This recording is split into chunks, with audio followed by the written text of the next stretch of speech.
Okay, we'll call this meeting of the School Building Committee to order. Our first item on our agenda to take care of today is the approval of the November 18 minutes. Those were included in your packet. Is there a motion to approve the minutes? Chris, thank you. Second, Steve. Are there any corrections? Seeing none, then all in favor of approving the November 18 minutes, please give me a sign. Any opposed or any abstentions? Okay. All right, that brings us to the OPM update. Adam? Yep. Share my screen here. Okay. You should be looking at the like the 2 months overview. Is that what you're seeing? Yeah, yes. So And you're kind of quiet. Yeah, okay, you sound over there. You're pretty quiet there. So by and large, the project is progressing still through the concrete work and largely now with the steel. As usual, a couple committee members have been on site. Each time we come out, more of the skeleton takes shape. Lots of metal decking installed now, and areas of B should be fleshed out. Now we're moving over into steel placement in A, with a substantial portion of the beams getting placed over here in exterior A. For the next month or so, it's really and Al can talk about this more. It really is a critical portion of the steel work as we transition from lots of some of the heavier beams to getting the metal roof deck on site and being able to start topping off the building. The metal roof deck, that was one of the items that we had some procurement issues with, should be on site next week and starting to be installed. Also, just in general, that portion of completing the building insofar as getting that portion of the structure done will help us to get a better sense of projecting further out, particularly as we get the proper roof on, as we start to get the walls in place, in January leading into February. We'll get a better sense of just how the building is able to progress, and is there any opportunities for pulling schedules back, any other issues that might come up. This is really sort of an inflection point to the construction as you go from just exterior work and then bringing all the trades in to do the interior work. So much more will be a lot of updates, and the schedule will start to grow in terms of activities as we get into January in particular, and then February moving forward. Can I ask a question about Yeah. this? Yeah.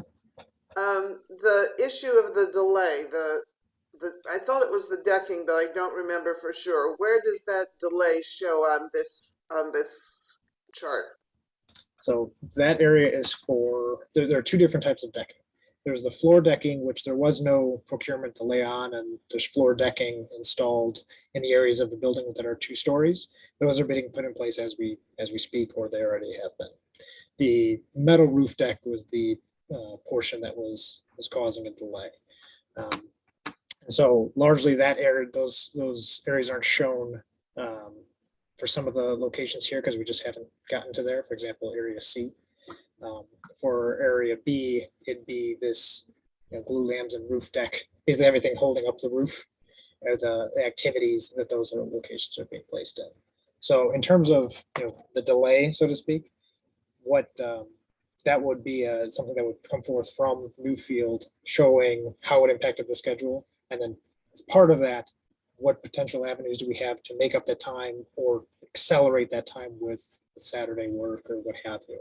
And that's something that we expect to generating over the next month or so once we get the actual metal deck on site. So we're not questioning whether or not it's late. We actually have it in our hands and starts to get installed. Then they'll be able to project out better and provide that schedule with what is the actual impact to the critical path. Does that answer your question? It sort of does. My second question was, I noticed that you did a field inspection on Sunday. That was, I know Doug was out there on Saturday. I think on Sunday also, I believe, the 3rd. All right. I noticed about the 5th because that was my birthday and the date jumped out at Yeah, so I know Doug was going out Saturday. He went out Sunday as well, I guess then. Yes, that was to monitor the tree removal, which is actually the next item I was going to talk about. Okay. So I can admit it, but does anyone else have any questions on sort of the high level overview where we're at? Chris has a Um, question. I do. Related to Tony's kind of point, is there a way to show somehow on here, on this particular graphic, where we are squeezing our time budget? In other words, could we have a different style shading in a bar that is extended for whatever reason?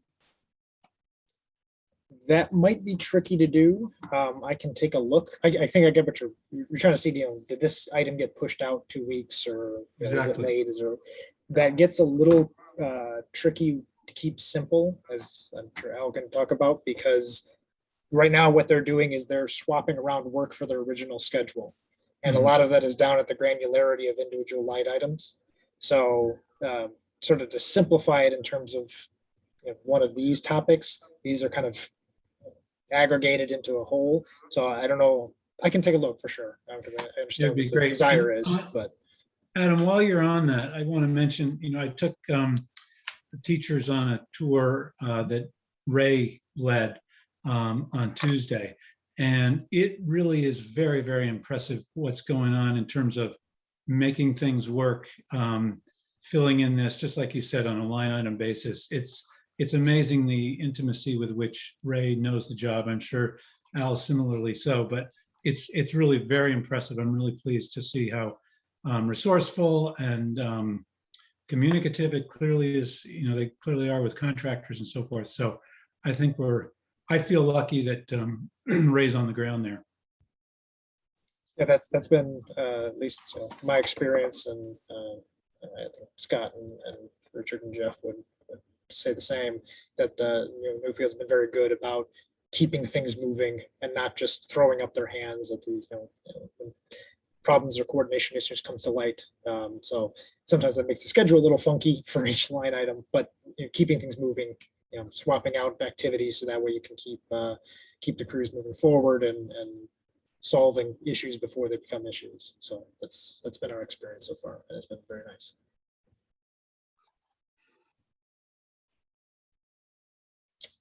Anything else on this? Otherwise, I can. I think shift you to continue trees. on. So on the tree removal element, there should be some photos in the reports and just the photos folder.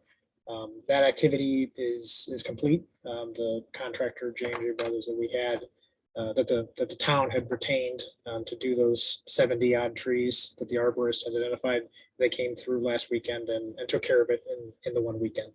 So they're the process of closing out that work and tidying up some of the track marks and the mud over by the field and whatnot, and having the log that they had saved brought over to the transfer station. But otherwise, that work is complete. So the next step will be to get a sense of what we want to put back. So I'll be coordinating with Richard and the landscape architects about what might make sense in terms of a proposal to help reestablish some of the buffer. A lot of trees are, if you're on site and you look over towards that southeast side, there's definitely some noticeable gaps in the tree line from what we took down. So putting back something as a visual buffer and to reestablish some of the soil is the next step that we'll be looking forward. And so I anticipate providing some sort of proposals to the committee over the next couple of meetings to kind of discuss what the committee's flavor is in terms of what we want to put back and where and how. Any questions on the trees? Tony? I got some complaints from the neighbors who said they came to my door and they asked me to sign a waiver for work the town was going to be. And for some reason, the homeowner took offense at being asked to sign a waiver. Now, I didn't understand what the waiver was or how it was intended or who was asking for it or why. So I couldn't help answer the question, but there is some strange ill feeling developing over there particularly around that. it might not be a bad idea for the town to do something to see if we can calm some anxieties. Are we talking about tree work in particular? Yes, when the trees were on the neighbor's land, Yep. and in order Okay. to take them down, according to the notes I read today, we had asked a liability waiver, and the homeowner was deeply offended Okay, yeah, and, we've refused. yeah, no, we know that there were concerns that were raised. We ultimately, unless something changed that I'm not aware of, the trees in question are going to remain.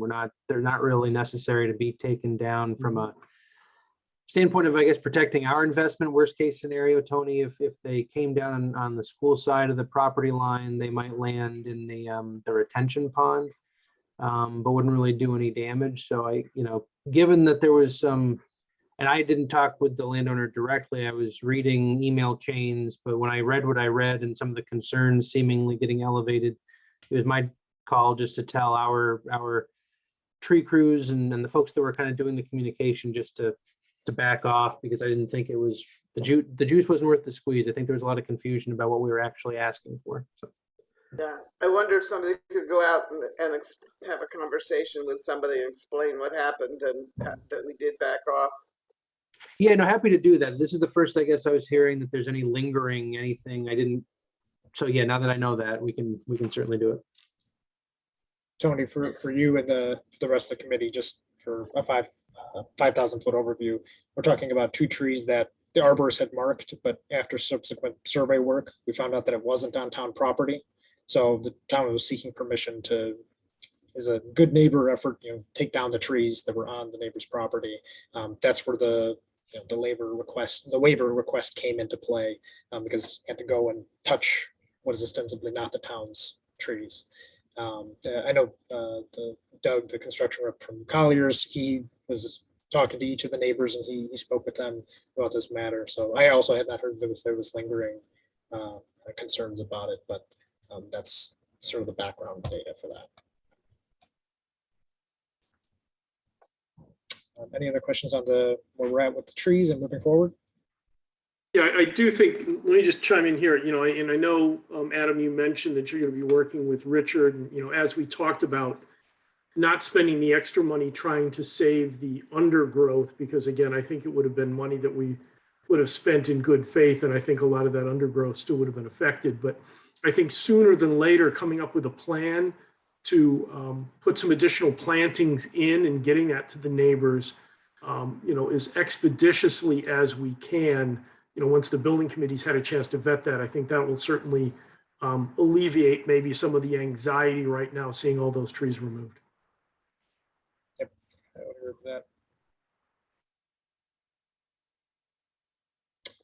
And then the last little bit of news that I had as part of this section, in terms of the furniture and equipment, that got the state sign off. So we'll be meeting next week with town finance to coordinate getting that out to bid, with the intent of getting that package out to bid before the end of the year, so that we're early in the process and we're not holding off on getting our bids in and getting procurement into furniture. And we all heard about delays with steel and all that, but also had a lot of delays on projects just with procuring this TV versus that TV, or this couch versus that couch. So we're trying to expedite that process as well and get it out the door to get the ball moving on furniture and equipment. And that's all I had. Any other questions for me at this point?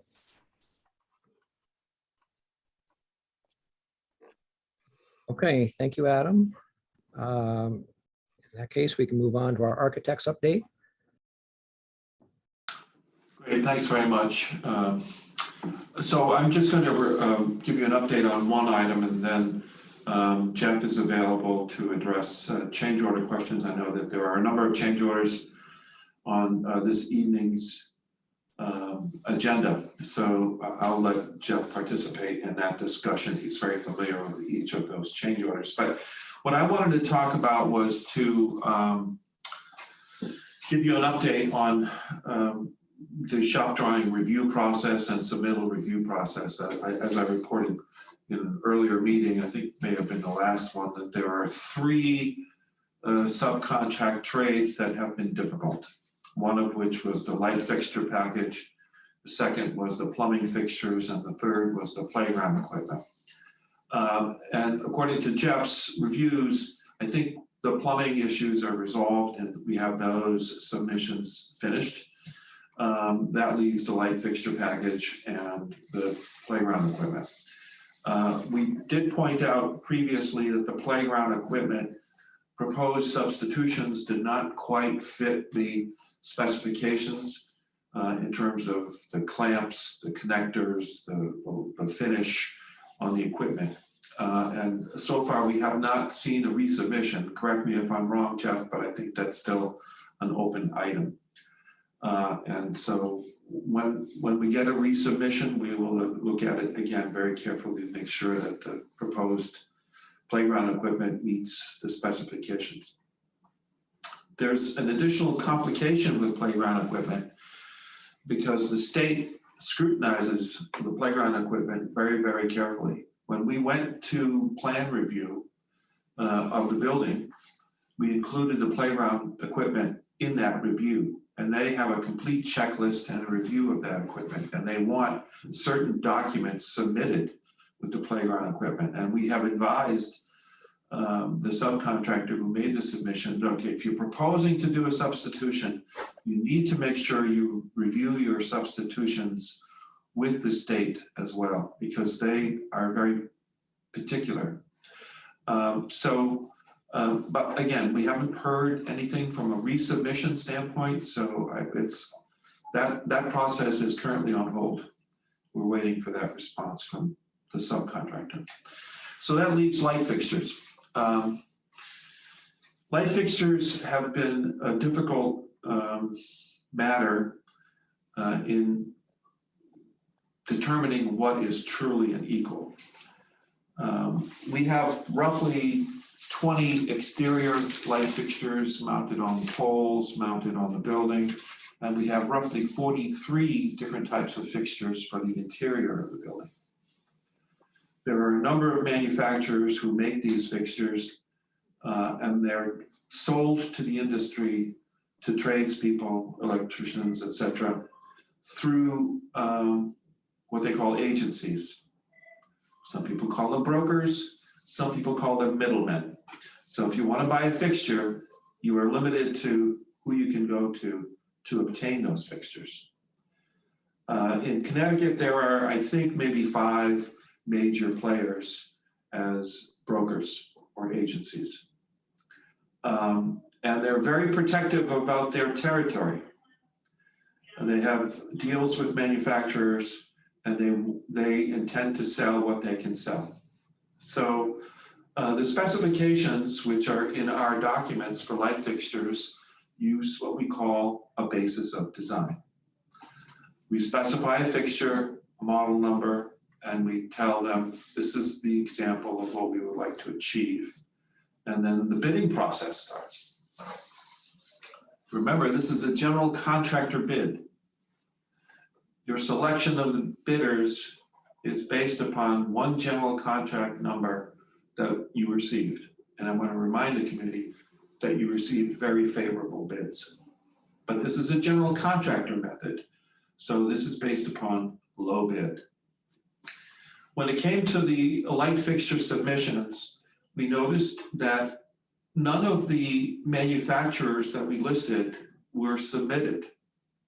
They were all substitutions made by other manufacturers that the vendors or the subcontractor deemed were equal.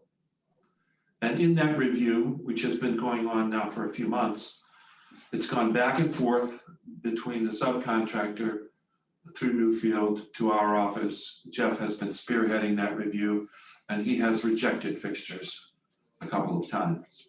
At this point, I think the impression I have is that the subcontractor has thrown up his hands and said, okay, it looks to us like you rejected everything.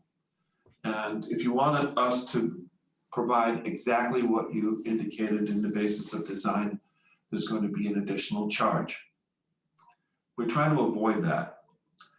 In response to that subcontractor's request, we're going to take yet another look at these light fixtures and see if we can accept some of those and make some compromise choices. Remember, you hired us to design this building and then follow the construction process to make sure you get good quality results. And when it comes to light fixtures, especially when you realize how many manufacturers are involved and how many options there are on each light fixture, the possibilities are in the thousands of possibilities. So our role is to make sure that you get what we planned and specified. I hope that we have a resolution to this soon. When it comes to the interior light fixtures, I think there right now are only about 6 that may be items that we would want yet again another submission. I think most of the fixtures on the interior would be acceptable. So stay tuned. We would like to make sure that you don't have a change order proposal from a contractor. We do believe that we can come to a zero cost for this, but it has been a difficult process. That's all I wanted to report tonight. Okay, Chris? Richard, you said they're down to 6, but what does that represent in terms of your estimate of the total lighting fixture budget?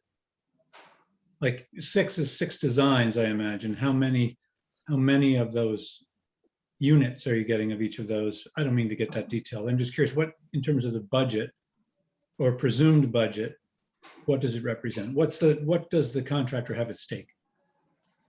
I don't have the schedule of values in front of me, so I don't know what the total cost of the fixtures is. I don't know if Al has that available information, but let me put it this way. The 6 fixtures do, I believe, represent the bulk of the fixtures. These are fixtures that would be in the classrooms, recessed in the corridors. They are also fixtures that are, it's most of the fixtures, quite frankly. And So- what's not satisfactory about the ones that they're proposing relative Okay, to the so- ones you've described more thoroughly in the specs? Okay, so for example, we specified a pendant fixture in the classrooms on the ground floor that have that are they call them direct indirect fixtures. These are pendant fixtures. There's a lens on the bottom of the fixture to allow light from the LED lamps to project straight down. Most of the light is focused down, and then there's a component of light that is also bounced up against the ceiling. Those direct indirect fixtures, according to our specs and the basis of design, have a curvy bottom face. So they have a soft appearance when you look at them. The submitted fixtures have a rectangular configuration. So it has, in my opinion, more of an industrial appearance rather than a elementary school feel to them. That's the difference in those fixtures. There's also a different kind of fixture that's located on the second floor classrooms. These are also suspended, but it's a different kind of configuration. Remember, on the second floor, we have exposed wood beams and wood paneling to give that wood feel to it. And so in that case, we are using a lot of indirect strategy for light fixtures. Those pendants are on the outside of the classrooms or they're along the sides of the classrooms, up between the beams and the walls. And those fixtures we specified have a stem mounting. It's a rigid pipe that connects from the top of the fixture to the connection on the ceiling. And it just is a nice, simple, clean appearance. The fixtures that were submitted, and also they have a nice, clean look. The proposed fixtures that were submitted, quite frankly, look like they belong in an industrial situation. The assembly is very industrial looking. They have very large caps on the ends of them, and they're proposed to be hung with chains instead of what we call a stem. So it's a very different kind of fixture, in my opinion. It's the kind of fixture you would find in more of an industrial setting. So we don't think it's appropriate. Thank you for pushing for that. I think the aesthetics are really important, both for just plain the look, but also for the sense of the school as being a school. Well, Jeff has been very forceful in making sure we adhere to the aesthetics, and he's been given a lot of pushback from the subcontractor saying, well, you didn't specify aesthetics. But we did give them a basis of design, which is what we've been trying to point out. Tony? Is there some point at which a bidder has violated the terms of the bid? I mean, if you say this is what we want and he prices, says I can deliver what you want at X dollars, then he comes back and says I can't deliver what you want at X dollars, it's going to cost you twice that. Isn't there a legal implication about freeing us from the bid process? I mean, I don't know enough about the law around this to answer that question. Right, so we are, as part of our role, the persons who are obligated to make some judgment about these fixtures. And I think what I had indicated in an earlier meeting when I was asked by one of the committee members, I can't remember who, why are we having this kind of difficulty? I said, I don't have any evidence, but I think that these particular subcontractors may have lowballed. And now they may be struggling with trying to achieve the quality of components that we're seeking. What's your recourse? Well, let Al talk about that. I mean, he has subcontractors that he's signed on bid day. I mean, he received bids from bidders. Responsible bidders would, I would think, try to meet the plans and specs. Sometimes bidders don't scrutinize the plans and specs that carefully, and on bid day, they'll submit a number, and hopefully their number is accepted. And then also, again, I'm not saying this is what's going on, but I have seen on other projects where a vendor or subcontractor will say to the supplier, okay, I got the job, but to get the job, I had to cut 10%. So you need to cut 10% on bid day. And this is unfortunately what happens in a general contractor scenario. It's just the nature of the work. So I don't think we're at the point where we're talking about legal action. I think we're trying to work this thing out, but understand that it's been difficult. I think in the end, you'll get the quality you want, and we hopefully can do that without any claim for additional cost. If I could chime in, just maybe expand on that a little bit. Yeah. The problem we have on this project with the light package is that there's only one manufacturer specified. Per the state, you have to supply 3 manufacturers for any item. So it becomes a problem with when you specify one person, one company, they can inflate their price because they know they're the only game in town. That's the problem. So I think the manufacturers may be overcharging because he's the only guy listed. It could be, I don't know, but that's the problem with, it's the problem with the spec. Right, so Al, I agree with you, but we are willing to look at the submissions again. We are looking at accepting those fixtures that we think are acceptable.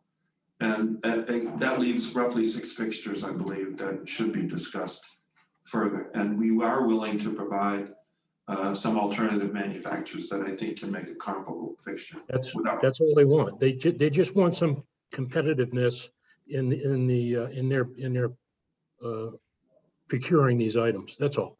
So if they go to a third party and say, look, what can you do with this fixture? And now you got people bidding against each other because they want the job. The price is going to go down. Anytime you have a sole source, you know, you don't know if you have a good price or not. So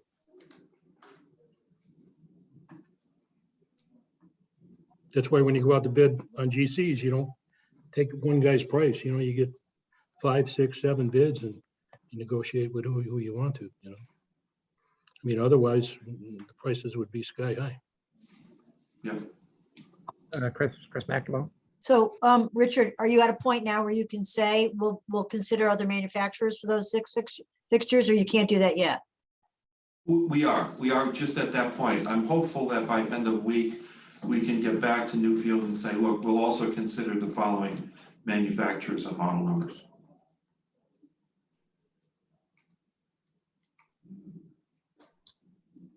The contractor did supply a price to go with the specified fixtures. And it's based on 2 quotes, the specified manufacturer and an alternate that they use all the time. But, you know, you can see that they're not even charging, they're just charging the cost of the fixtures themselves. I don't even think they're putting markup on it. But it just needs to be resolved. Okay, so I guess we'll look for an update on that at our next meeting and see where we're at. Yep. Richard, do you have any other items that you're going to? No, I don't. Thank you. Okay. And Jeff, you know, nothing additional at this particular juncture. Nothing additional. I just will prepare to answer some questions regarding the PCOs that we'll talk about. Okay, we'll get to those in a moment. So then Al, will let you give an update. Okay, I'll go ahead and share screen here if I could. Okay, so here's an aerial view of the building. The beams on this wing here are the glulam beams, the wooden beams. Those have been installed. The beams on this portion of B wing are complete as well. The decking has been installed in B, and they're just about done prepping for concrete slabs with the mesh and rebar. They have started setting steel in C, which is over here, and in A, which is over here. So they're going to be concentrating on A the next week and a half to get this set. We got glue lambs coming over here on the 20th of the month, which is just a couple of weeks away. And then once, while they're setting glue lambs over here, they're going to be setting the steel at the 2-story gym section. And then they'll be doing the gym area and the trusses for the gym, which are coming next week. They're supposed to be coming with the roof decking. The roof decking is coming next week, so they'll put a crew doing the roof decking at the wood beams, and then another crew will fall back and do the flat decking at the tapered roof. The roofer is lined up. He's got his materials on site, so he's all set to go right after Christmas. We do have some work before roofing. We do have the pedestals for the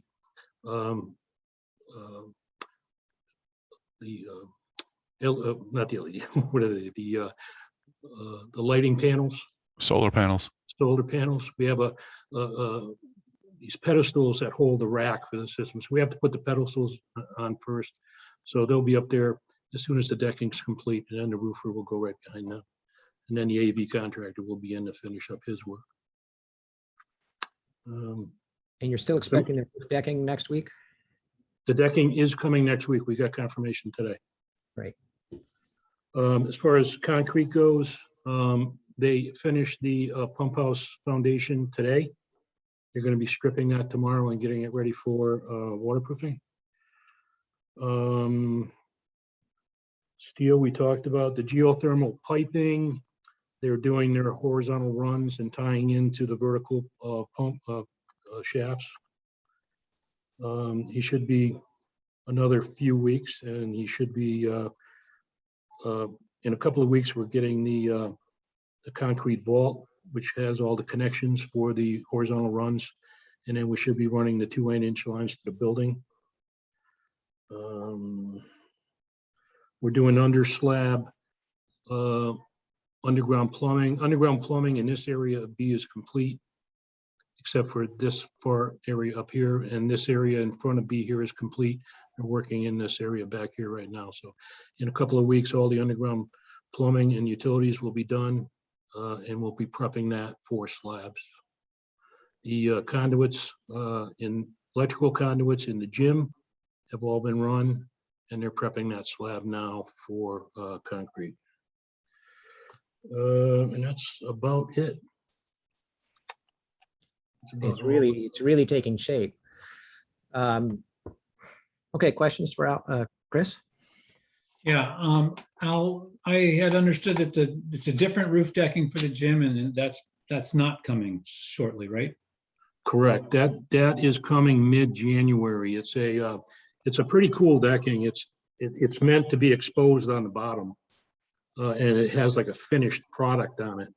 And I guess that's why it took so long to get. But I think that's coming the 13th of January or the 22nd of January. I don't know the exact, but it's mid-January that's coming. But we should have the steel up ready to accept the decking when it gets here. One other thing that we got the propane set up over here and over here. We're going to be starting to run heaters inside to start warming things up for concrete slab pours, and eventually interior framing and finishes. We have another setup of heat setup that's going to be going in A. We'll get that set next week. And we also have another heating section over at the gym. We'll have its own heating, temporary heating as well. So that's going to be done in the next week and a half. We're also doing temporary lights in the lower level of B, just so we'll be able to see down there once we get too closed in. Okay, questions? Steve?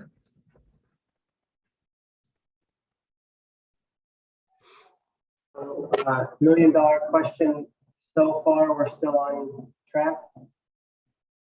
Our current schedule has us finishing on 8/17/22.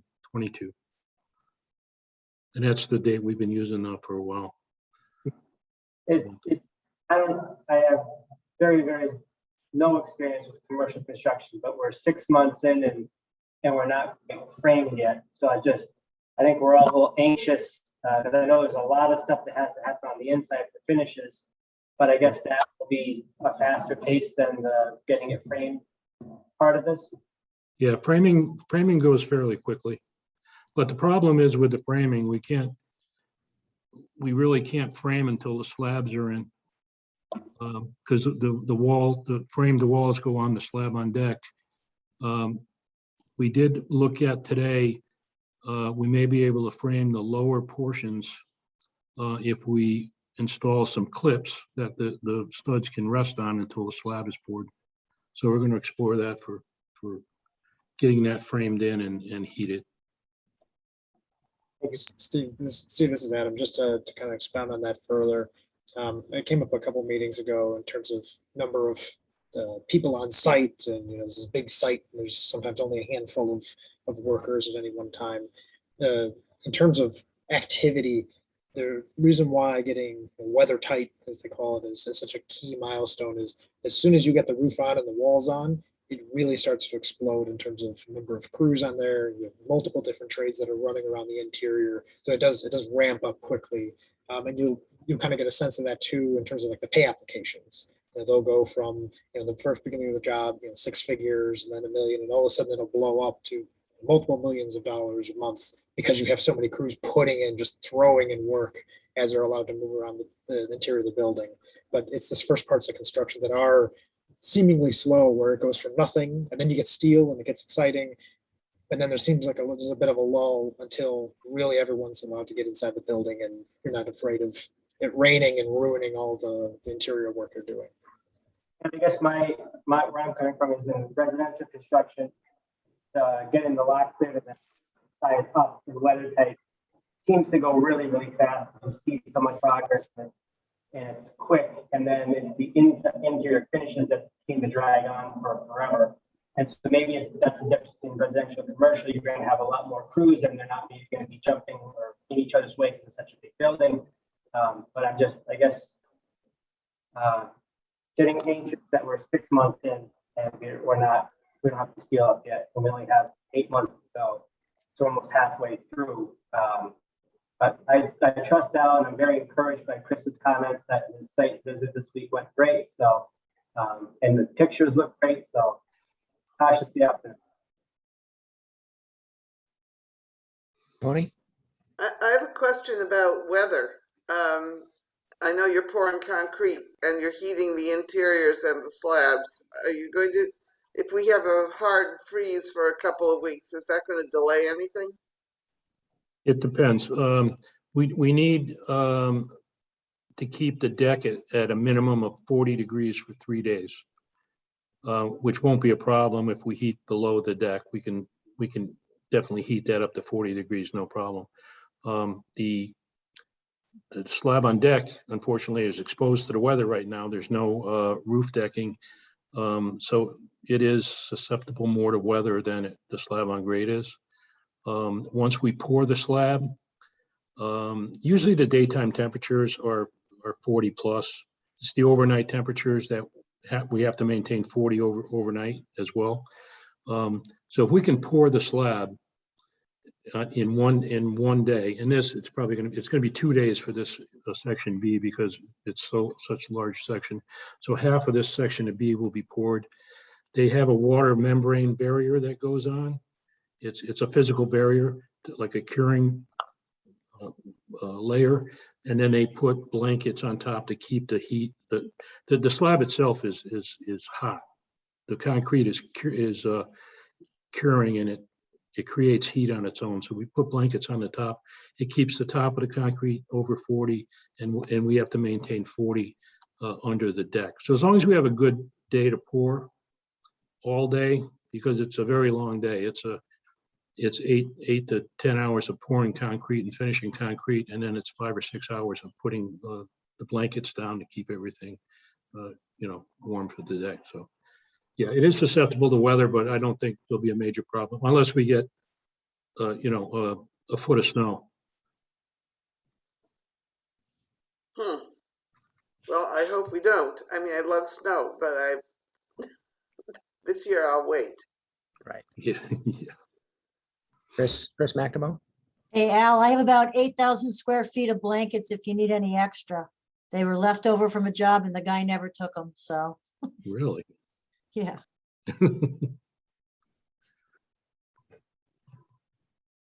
Okay, seeing no more questions for Al. Thank you, Al. Welcome. I do have to log out. I have another Zoom meeting. I gotta jump Okay. on. Okay, all right. Well, thank you, Al. Thank you, everyone. Have a good holiday. Thanks. Then that brings us to the PCO review. And so, I don't know, Adam, are you going to present those once you can share?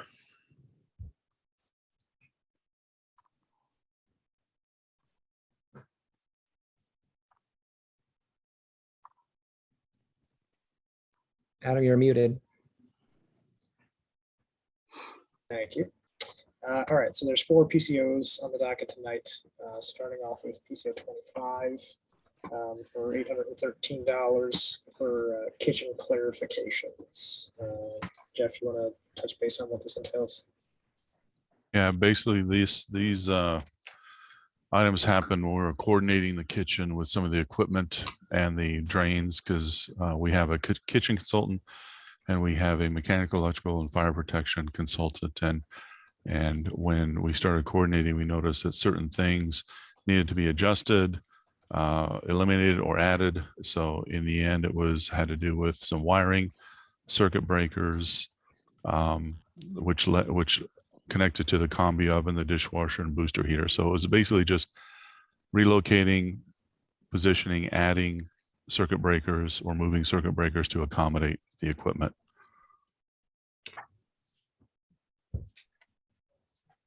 Chris? Jeff, and these things, and I don't know, you mentioned that, well, I'm also actually curious about the water heater one too. does CMTA get involved in any of these or to that level? Oh, yeah. Yeah. I mean, we're not changing any of the equipment because that's part of the net zero school. It's basically confirming that the type of equipment has certain amperage and has certain connections and certain power requirements, just confirming where the drains are, if there's any condensate, where they go, what floor drain we have, what normal drain we have, and just making sure everything is tight. So there was a few things that came up and we addressed them. So this would be like your electrical consultant misread the specs on an oven and therefore then needs a higher amperage or whatever? Well, sometimes these combi ovens and these equipments, you know, there's new equipment that comes out all the time. So I don't know how much of that had anything to do with it, but once we got all the cut sheets and I made sure I got them to the mechanical, electrical, and plumbing guys, it was a double, triple check to just make sure we got everything covered. And they found a few things. So it's always good to rally the troops and get everybody together just to make sure that these fires are put out before it becomes an issue afterwards. So we caught quite a few things. How it happened, I haven't had time to really go back and point fingers and set the blame, but this kind of stuff happens. So hate to say it is what it is, but it kind of is. And Chris, go ahead. And Jeff, isn't it, I mean, it's true that it's $800 something now. If we hadn't done this preliminary change and looked at the newest cut sheets and blah, blah, blah, Yes. it would have been 5 times that or 10 times that once we're in construction and have to rip something up. So this is really important to do now. And I'm thankful that you're so on top of it. Thanks. Well, that's the thing that I think about doing all these. You know, there's going to be more that's going to come. I mean, we are vetting, we are challenging. They're cutting their prices, they're chiseling the prices down. The goal here is just to make sure that everything in the end is going to work and everything lines up and everything's going to be perfect. So as much as we can catch, you know, I mean, it's a big team. We have like how many members on our team, and things won't align perfectly sometimes. So as long as somebody's catching stuff, and we're all catching stuff. So and even I'm going to miss something at some point. I think actually we have one of these coming up anyway, but it happens. Any other questions on PCO 025? Then is there a motion to approve PCO 025 for the amount of $813.77 for Revisions Kitchen? Chris McNamara, thank you. Second, Mary, all in favor? Give me a sign. Any opposed or any abstentions?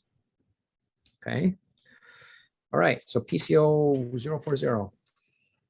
040, this is for revisions required by the Department of Health.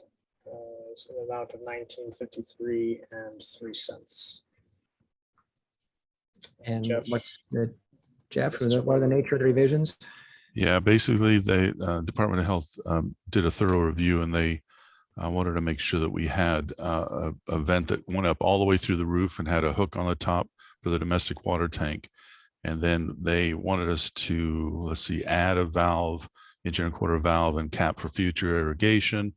And then we deleted a 2-inch valve and capped it on another part for the irrigation feed. This is all relative to the pump house.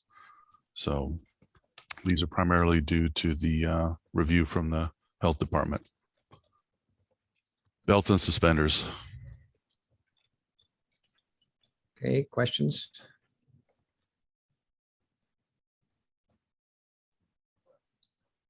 Seeing no questions, then is there a motion to approve PCO 040 in the amount of $1,953.03 to add the valves and the piping, what is it? Add the venting into the best water tank, revise the valves for irrigation for Department of Health comments. Okay, thank you, Tony. Is there a second? Rich, all in favor? Give me a sign.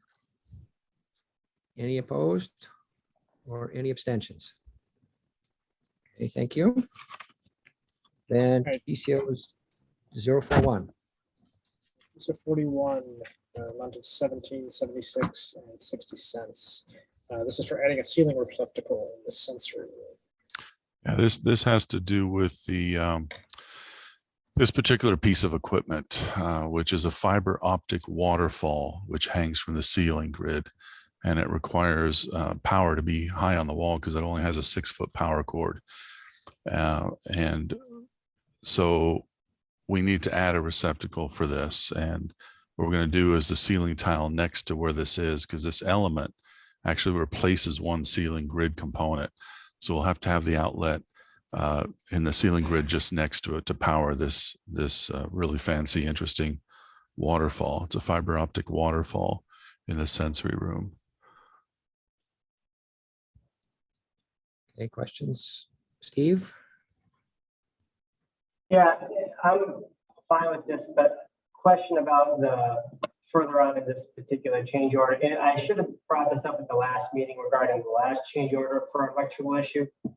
It seems like the number of hours we're getting billed for is incredible. Like this is like 11 hours or 12 hours of a journeyman and 2.5 hours of a foreman.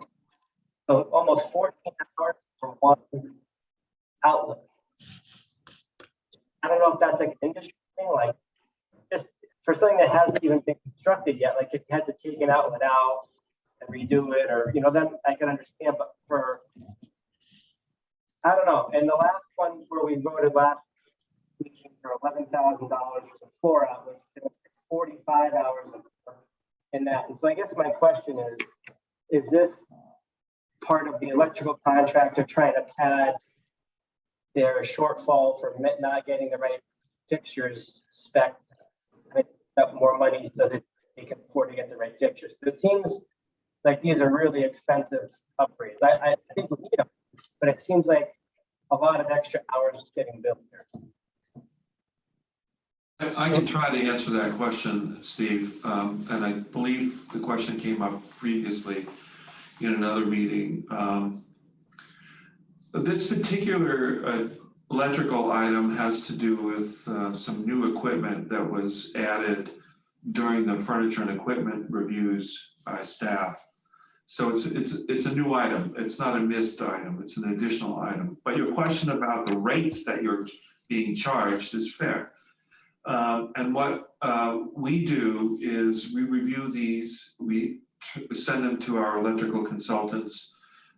Colliers reviews them as well. So there is a vetting process by everybody on the team. But I will tell you that when an electrician gets a request for a change order, they look up their book in their book of guidelines. And I made the analogy to when you get your car serviced, they just look in their book to see what they should charge. And if the mechanic does his work in less time, it doesn't matter. They charge you by the published amount of hours. And some of these outlets actually require a home run to an electrical panel. So it's sometimes more than just, or conduit as well. So it's more than just wire from one outlet to another outlet. It sometimes is more complicated. So you may be able to get lesser rates when you're doing private work and not requiring prevailing wage rates, but all of those affect these costs. I have no skill whatsoever, and I'm sure that I could run a wire from one end of the building to the other end and back in less than 11 hours. But if that's where the way it goes, you know, I guess that's just what it is. Just seems like a lot of hours. Any other questions or comments?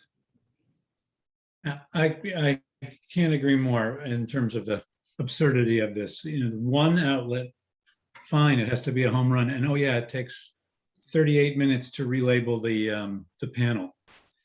I think it's something we should push back on. This is fine. Even if it was $500, it would be a nice profit center for them. But to have it be 3 times that it's usurious. And I get it if they're irritated and they want to get some makeup for what they feel like they've gotten taken on for the other lights, or are feeling like they're in threat to be taken on. But it is terribly frustrating. to have this kind of thing. And it just feels abusive.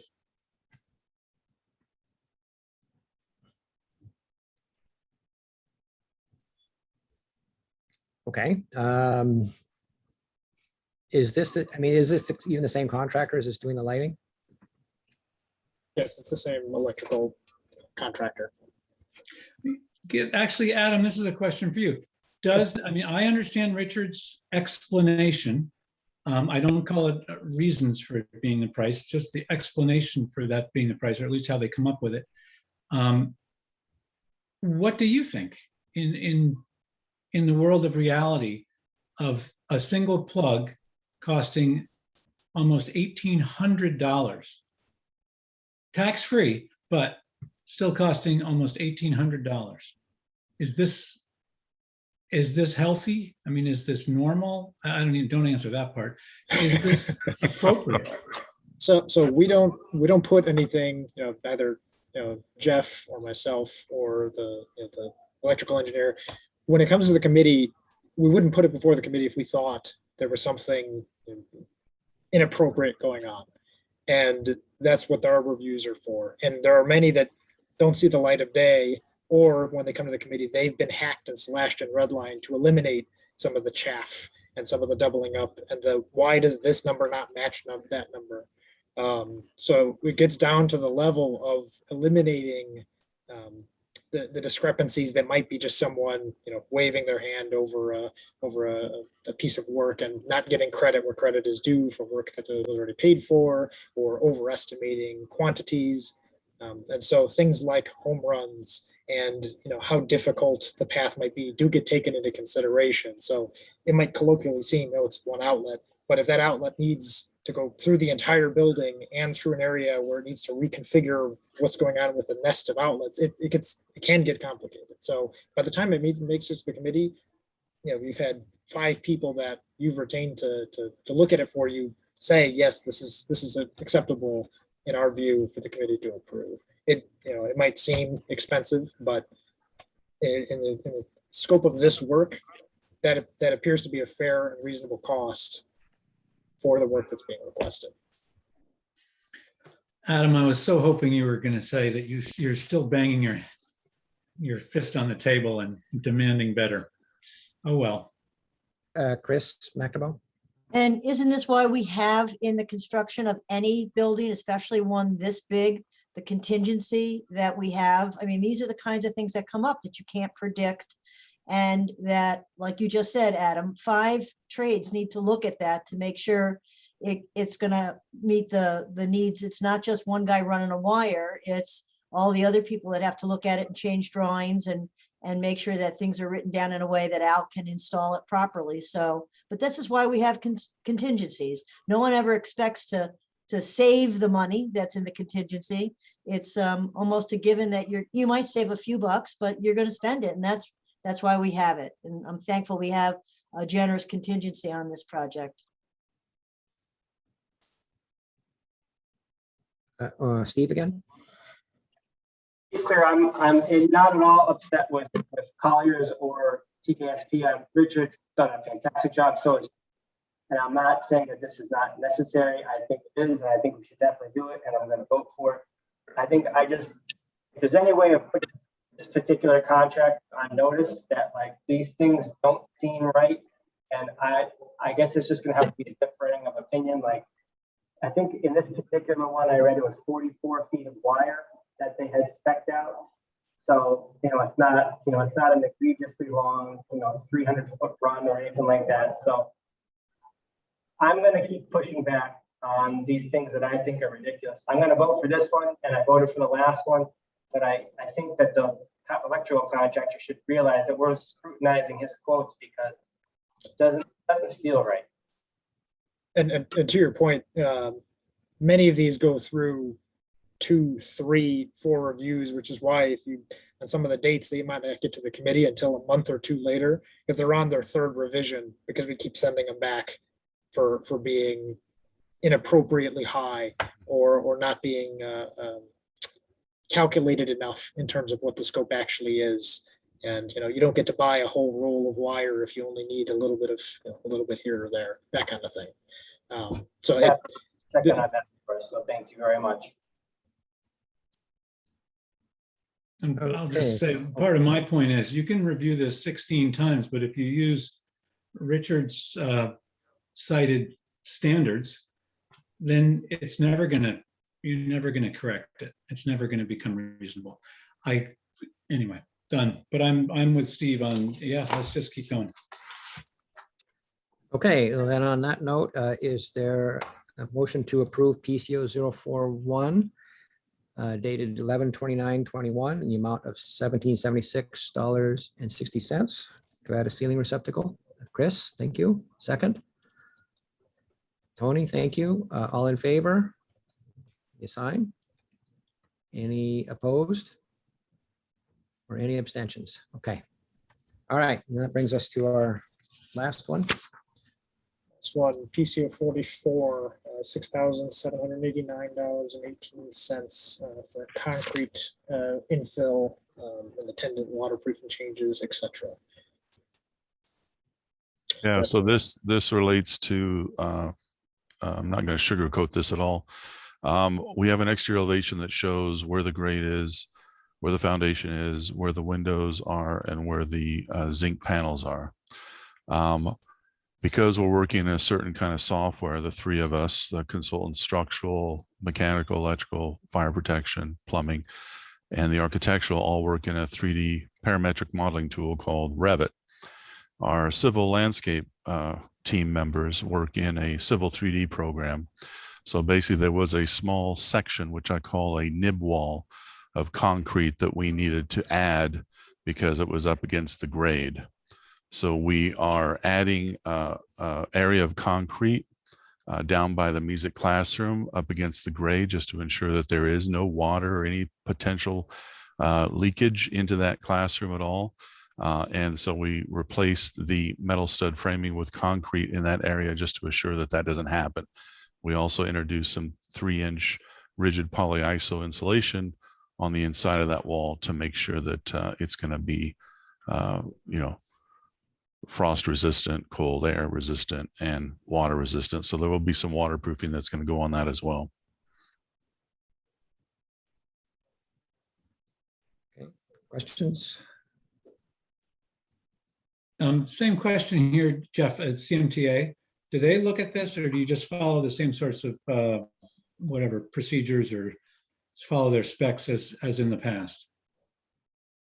CMTA didn't necessarily get involved with this one. It was basically a structural and hour issue that we needed to resolve, because what we were looking at is basically making sure that we had basically enough insulation of what we did, and we have that, we've met that. But our main concern with the civil guys, structural, and myself is I didn't want the potential of any leakage in there. So we caught it, and it's going to be done right. Okay. Chris McEnroe. Randy, I move that we approve this motion 44. Okay. I think we have the motion second. Second. Chris Kiekner second. All in favor? And any opposed or any abstentions? Okay, and that's approved. Okay, thank you. That pretty much concludes our agenda. I do want to just make a note that our next scheduled meeting is on December 23, which is getting mighty close to Christmas for some of us. I'm going to have Tasha query the committee just to make sure that we'll have quorum for that evening. And so you can look for an email from Tasha on your availability. And we'll do our best to make that a concise meeting as we can. One other thing is at some point in the near future, I think it would be great if the committee could get out and actually visit the site and do a tour like Chris gave some of the teachers. So maybe once it's all enclosed, we can try to arrange something like that. That's all I have. So is there then a motion to adjourn? Thank you, Tony. And second, Rich. Thank you all for being here and taking part tonight, and we'll see you next time.